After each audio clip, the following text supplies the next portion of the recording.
খুব ভাল লাগিছে বিহুৰ আগমুহূৰ্তত এটা খুব সুন্দৰ এটা অনুষ্ঠান কালি ইয়াতে বিহুৰ আখৰাও চলি আছিলে তাৰ লগে লগে জিকেও এটা আখৰা চলি আছিলে আৰু সকলোকে মোৰ ফালৰ পৰা আন্তৰিক শুভকামনা যাচিছোঁ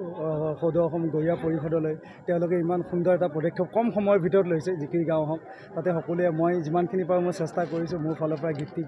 কৰিবৰ বাবে গীতটিত সংগীত দিছে অৰূপ দাই দিছে নতুনকৈ সংগীত আৰু আজান পীৰ চাহাবৰ গীতে সকলোৱে জানে ভালকৈ তাতে হয়তো কিবা ভুল ভ্ৰান্তি হ'ব পাৰে যাতে নাজানো মই কৰিব চেষ্টা কিবা ভুল হ'লে যাতে কোনো দায় দোষ নধৰে আৰু বুলবুল দাই যথেষ্টখিনি সহায় কৰিছে আজিম দা পাৰ্বিন বা আমাৰ হাফিজা বা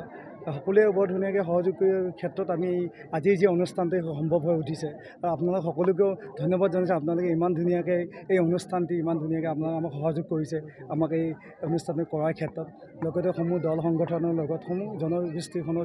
জাতিয়ে আমাক যি ধৰণে এই অনুষ্ঠানটোত সহায় কৰিলে তেওঁলোকক সকলোকে মই ধন্যবাদ জনাইছোঁ। ঠিক আছে।